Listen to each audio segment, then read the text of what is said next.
Avez-vous déjà ressenti cette sensation troublante d'être manipulé sans même vous en rendre compte? Cette impression que vos décisions ne vous appartiennent plus vraiment, que quelqu'un d'autre tire les ficelles de votre existence.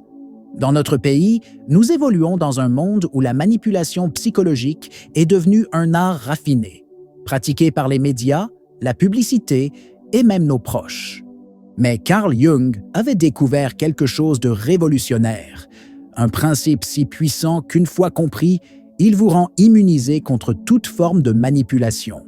Restez jusqu'à la fin pour découvrir ce que personne ne vous a jamais dit sur votre véritable pouvoir intérieur. Combien de fois vous êtes-vous surpris à agir contre vos propres intérêts, poussé par des forces invisibles que vous ne compreniez pas? Jung appelait cela l'inconscient collectif. Cette partie de nous qui réagit automatiquement aux archétypes et aux symboles enfouis dans notre psyché. Les manipulateurs exploitent précisément ces mécanismes cachés, ces boutons psychologiques que nous ignorons posséder. Ils savent comment activer vos peurs primitives, vos désirs refoulés, vos besoins d'appartenance. Mais imaginez un instant, et si vous pouviez voir ces mécanismes à l'œuvre, plus loin, vous verrez comment cette prise de conscience change absolument tout dans vos relations et vos choix de vie. La vérité que Jung a mise au jour bouleverse tout ce que nous croyons savoir sur le contrôle de soi.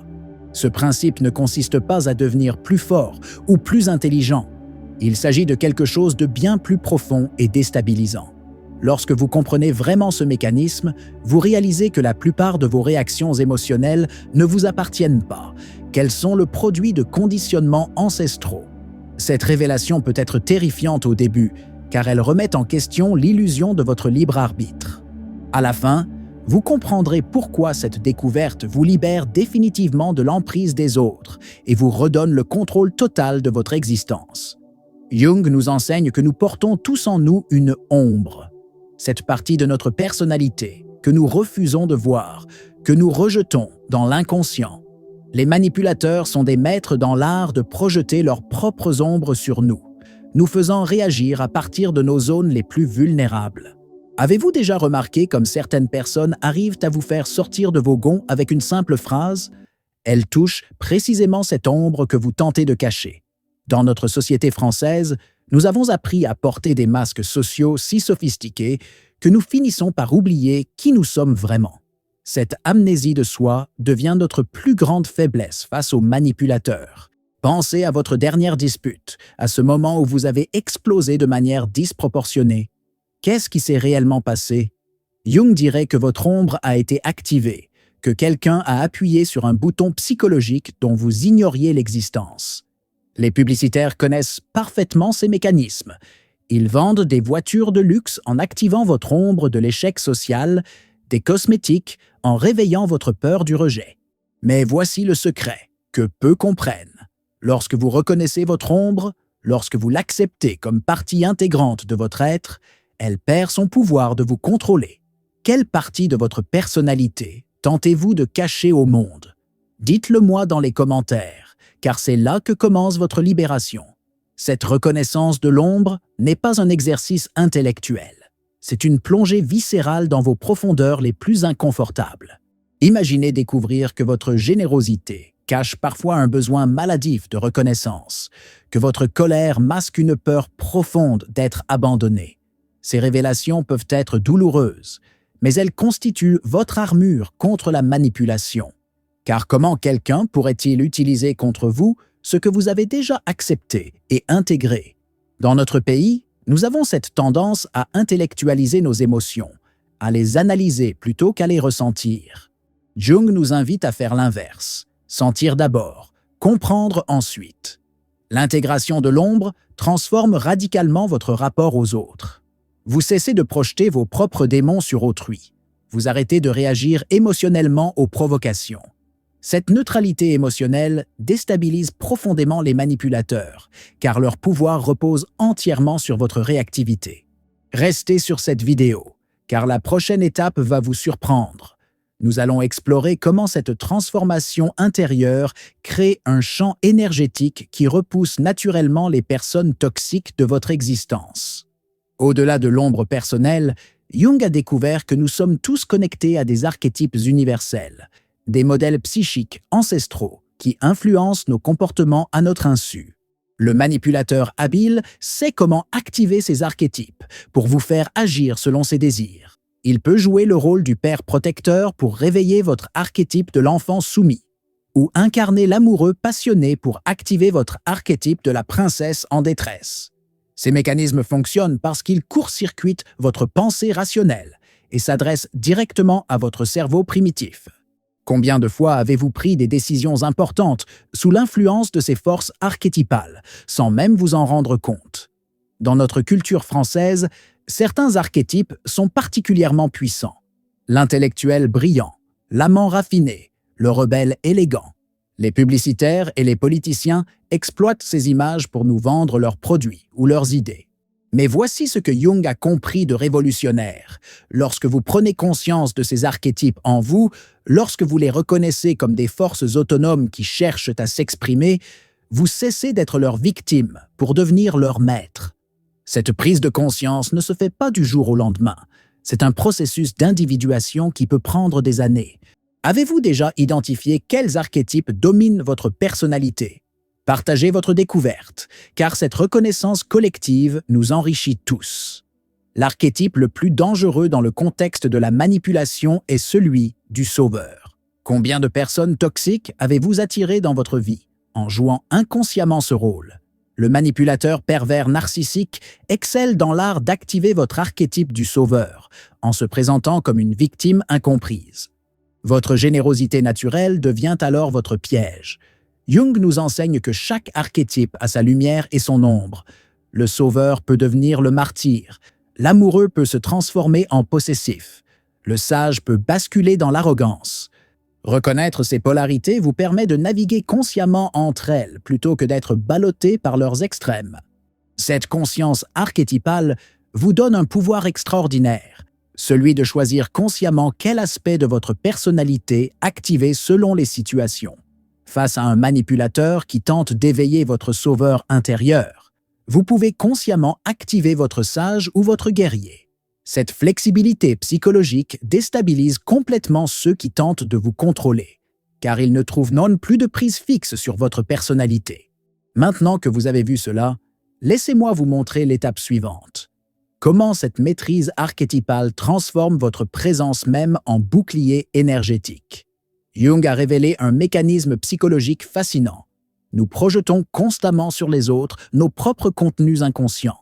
Le manipulateur exploite ce phénomène en vous faisant projeter sur lui vos propres qualités positives, vous aveuglant ainsi sur sa vraie nature. Avez-vous déjà idéalisé quelqu'un au point de ne plus voir ses défauts évidents? Cette projection positive vous rend vulnérable car vous attribuez à l'autre vos propres valeurs morales. Mais Jung nous enseigne quelque chose de révolutionnaire. Lorsque vous comprenez le mécanisme de projection, vous pouvez l'utiliser comme un détecteur de manipulation. Si quelqu'un éveille en vous des émotions disproportionnées, qu'elles soient positives ou négatives, c'est probablement que vous projetez quelque chose sur cette personne. Cette compréhension transforme radicalement votre perception des relations humaines. Vous cessez de chercher chez les autres ce qui vous manque. Vous arrêtez de fuir chez autrui ce que vous refusez de voir en vous. Dans notre société française, nous avons tendance à intellectualiser l'amour, à chercher chez l'autre une complétude que nous nous refusons à nous-mêmes. Cette quête nous rend particulièrement vulnérables aux manipulateurs affectifs qui savent jouer sur nos manques. Mais lorsque vous récupérez vos projections, lorsque vous réintégrez en vous ces qualités que vous admiriez chez l'autre, vous devenez complet et donc inattaquable. Quelle qualité admirez-vous le plus chez les autres? Cette qualité existe déjà en vous, attendant d'être reconnue et développée. Le processus de récupération des projections peut être déstabilisant, car il remet en question toutes vos relations. Vous réalisez que vous n'aimiez pas vraiment cette personne, mais plutôt l'image de vous-même que vous projetiez sur elle. Cette prise de conscience peut sembler cynique, mais elle est en réalité libératrice. Elle vous permet d'aimer les autres pour ce qu'ils sont vraiment, sans attente ni illusion. Dans notre culture romantique française, cette approche peut paraître froide, mais elle est en réalité plus authentique et plus respectueuse de l'individualité de chacun. La maîtrise des projections vous donne un avantage considérable face aux manipulateurs. Vous voyez immédiatement quand quelqu'un tente de vous faire projeter sur lui une image idéalisée. Vous reconnaissez les techniques de love bombing, ces bombardements d'affection destinés à créer une dépendance émotionnelle. Cette lucidité ne vous rend pas méfiant ou fermé. Au contraire, elle vous permet d'aimer et de faire confiance en toute conscience, sans naïveté. Pensez-y un instant. Combien de souffrances pourriez-vous éviter en appliquant simplement ce principe? Jung considérait l'individuation comme le processus le plus important de l'existence humaine. Devenir qui vous êtes vraiment, au-delà des masques sociaux et des attentes familiales. Ce processus vous immunise naturellement contre la manipulation, car il vous connecte à votre essence authentique. Un individu qui connaît sa vraie nature ne peut être détourné de son chemin par les sirènes extérieures. Dans notre société française, nous sommes conditionnés dès l'enfance à porter des masques. L'élève modèle, l'enfant sage, le citoyen exemplaire. Ces masques deviennent si naturels que nous finissons par oublier notre visage véritable.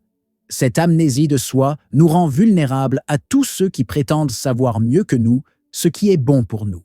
L'individuation n'est pas un processus égoïste, c'est au contraire un acte d'amour envers l'humanité. En devenant pleinement vous-même, vous cessez de projeter vos manques sur les autres. Vous arrêtez de chercher chez autrui ce que vous devez développer en vous. Cette autonomie psychologique dérange profondément les manipulateurs car elle les prive de leur pouvoir. Ils ne peuvent n'arrêter plus vous contrôler par la culpabilité, la peur ou le chantage affectif. Votre intégrité devient votre protection. Avez-vous déjà ressenti cette sensation de plénitude qui vient quand vous agissez en parfait accord avec vos valeurs profondes? C'est cela, l'individuation en action. Ce processus implique souvent de décevoir les attentes de votre entourage. Vos parents avaient peut-être rêvé que vous deveniez médecin, mais votre âme appelle l'art. Votre conjoint souhaite que vous soyez plus sociable, mais votre nature profonde est introvertie. Ces conflits sont douloureux, mais nécessaires. Jung nous enseigne que trahir sa vraie nature pour plaire aux autres est la source de toutes les névroses. Dans notre culture française, où l'harmonie sociale est valorisée, cette authenticité peut sembler égoïste. Mais c'est exactement l'inverse. En étant authentique, vous donnez aux autres la permission d'être eux-mêmes. L'individuation vous donne une présence particulière que les manipulateurs reconnaissent instinctivement. Ils sentent qu'ils ne pourront pas vous déstabiliser facilement et préfèrent souvent chercher des proies plus vulnérables. Cette protection naturelle ne vient pas de l'agressivité ou de la méfiance, mais de votre solidité intérieure. Vous n'avez plus besoin de l'approbation des autres pour vous sentir valable. Vous ne craignez plus leur rejet car vous vous acceptez pleinement. Laquelle de ces étapes de l'individuation résonne le plus avec votre parcours actuel? Partagez votre expérience, car ces témoignages inspirent d'autres à entreprendre leur propre voyage intérieur. Jung a découvert un phénomène fascinant qu'il a nommé « synchronicité ». Ces coïncidences significatives qui semblent orchestrées par une intelligence supérieure. Lorsque vous êtes aligné avec votre vraie nature, ces synchronicités se multiplient, comme si l'univers conspirait pour vous guider sur votre chemin authentique. Cette connexion avec le flux de la vie vous protège naturellement des manipulateurs, car vous n'êtes plus dans le besoin désespéré qui les attire. Vous faites confiance au processus de la vie, plutôt qu'aux promesses de ceux qui prétendent détenir vos solutions. Avez-vous déjà vécu ces moments magiques où tout semble s'aligner parfaitement, où les bonnes personnes apparaissent au bon moment? C'est la synchronicité à l'œuvre. Cette confiance dans le flux de la vie transforme radicalement votre rapport à l'anxiété et au contrôle. Vous cessez de vous accrocher désespérément aux situations et aux personnes. Vous acceptez que certaines relations soient temporaires. Cette détente psychologique déstabilise les manipulateurs qui comptent sur votre peur de l'abandon pour vous contrôler. Dans notre société française, où la sécurité est souvent valorisée au détriment de l'aventure, cette approche peut sembler irresponsable. Mais Jung nous enseigne que la vraie sécurité vient de notre capacité à nous adapter et à faire confiance à notre sagesse intérieure. La synchronicité fonctionne comme un système de navigation intérieure. Lorsque vous êtes sur votre bon chemin, les portes s'ouvrent, les rencontres se font naturellement, les opportunités apparaissent. Lorsque vous vous éloignez de votre essence, les obstacles se multiplient. Les relations deviennent toxiques.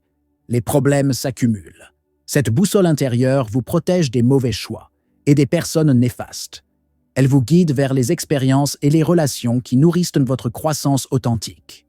Cultiver cette sensibilité aux synchronicités demande de ralentir, d'écouter votre intuition, de prêter attention aux signes subtils de la vie. Dans notre monde hyper connecté, cette pratique peut sembler désuète, mais elle est plus nécessaire que jamais. Les manipulateurs prospèrent dans le bruit et la confusion. Ils perdent leur pouvoir face à quelqu'un qui sait écouter le silence et interpréter les messages de son âme. Maintenant, dites-moi, comment cela s'applique-t-il dans votre vie? Avez-vous déjà remarqué ces patterns synchronistiques qui vous guident? Jung était passionné par l'alchimie, qu'il interprétait comme une métaphore du processus de transformation psychologique. L'alchimiste cherchait à transformer le plomb en or. Nous cherchons à transformer nos émotions négatives en sagesse et en force. Cette maîtrise alchimique vous rend invulnérable aux manipulations émotionnelles, car vous savez comment transmuter instantanément la colère en détermination, la peur en prudence, la tristesse en compassion. Les manipulateurs perdent tout pouvoir face à quelqu'un qui peut transformer leurs attaques en opportunités de croissance. Que feriez-vous si vous pouviez changer votre réalité émotionnelle maintenant même? Cette alchimie émotionnelle ne consiste pas à supprimer vos émotions négatives, mais à les utiliser comme carburant pour votre évolution. La colère peut devenir une force de changement. La peur peut aiguiser votre intuition. La tristesse peut approfondir votre empathie. Dans notre culture française, nous avons tendance à intellectualiser nos émotions ou à les dramatiser. Jung nous propose une troisième voie.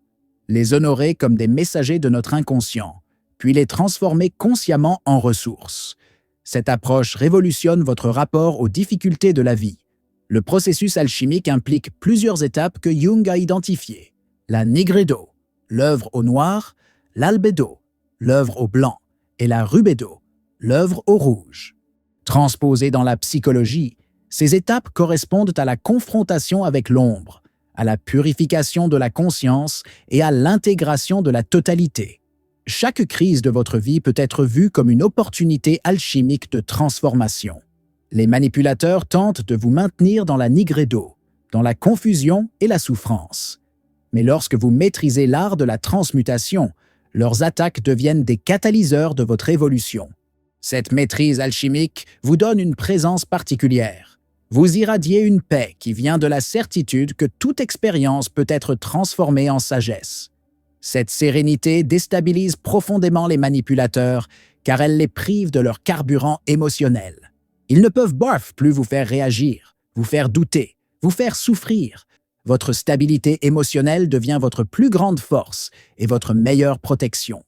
Restez sur cette vidéo, car nous approchons de la révélation finale qui va tout changer dans votre compréhension du pouvoir personnel. Au cœur de la psychologie jungienne se trouve le concept du soi, cette instance psychique qui transcende l'ego et connecte à votre essence éternelle. Le soi n'est pas votre personnalité sociale, ni vos rôles familiaux ou professionnels.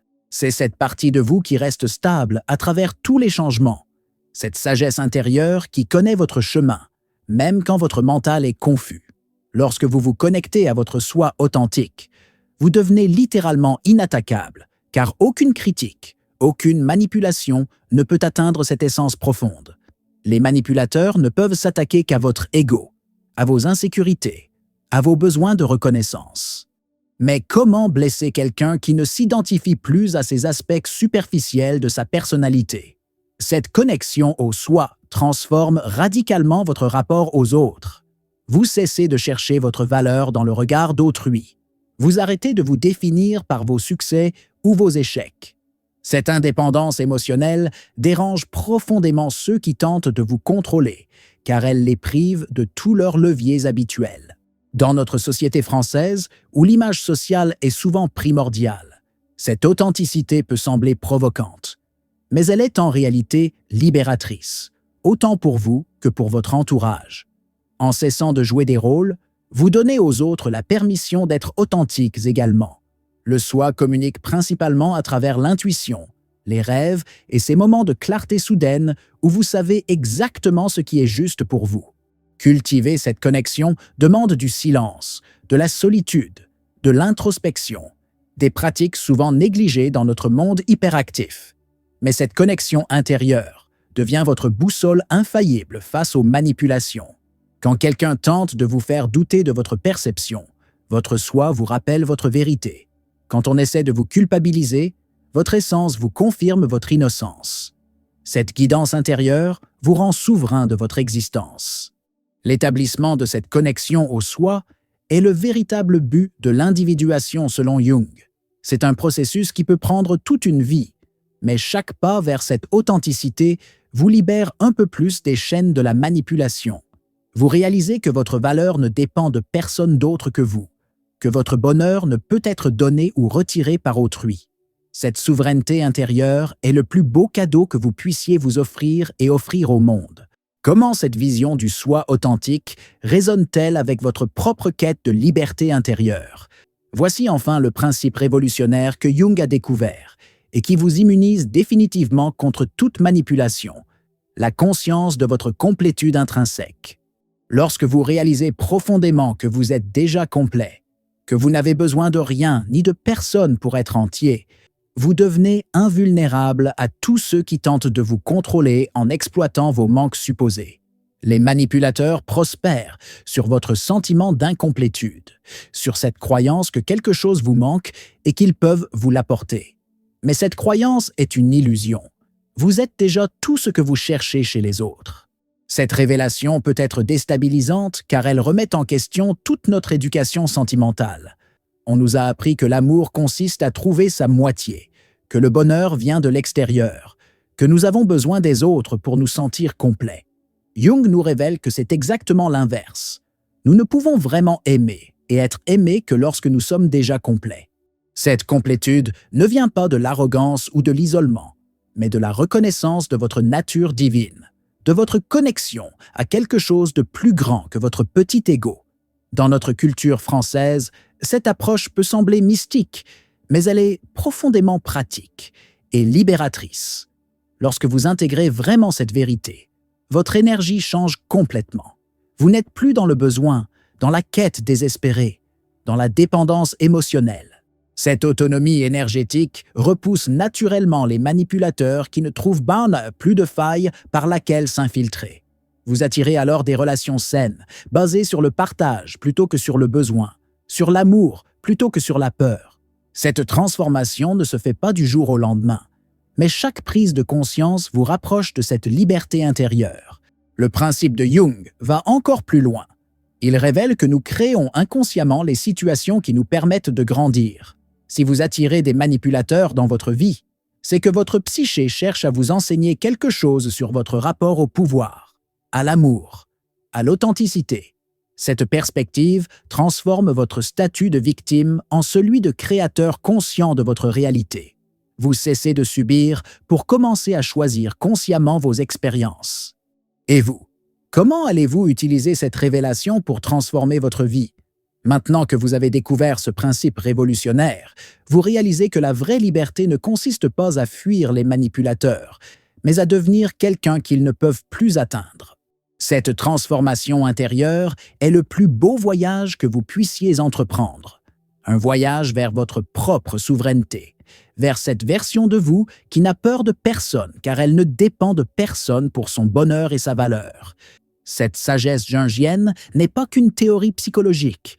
C'est un art de vivre qui vous redonne le contrôle total de votre existence. Lorsque vous maîtrisez ces principes, vous découvrez que la manipulation devient impossible, car vous n'offrez plus de prise à ceux qui tentent de vous contrôler. Votre présence même devient un enseignement pour les autres, une invitation à découvrir leur propre pouvoir intérieur. Quelle partie de cette révélation vous a le plus marqué? Dites-le moi dans les commentaires, car votre témoignage peut éclairer d'autres personnes sur leur propre chemin de libération. Si cette vidéo a résonné en vous, partagez-la avec quelqu'un qui a besoin d'entendre ces vérités et continuons ensemble cette conversation qui peut transformer des vies. Laissez un commentaire ci-dessous et partagez cette réflexion avec quelqu'un qui a besoin d'entendre cela.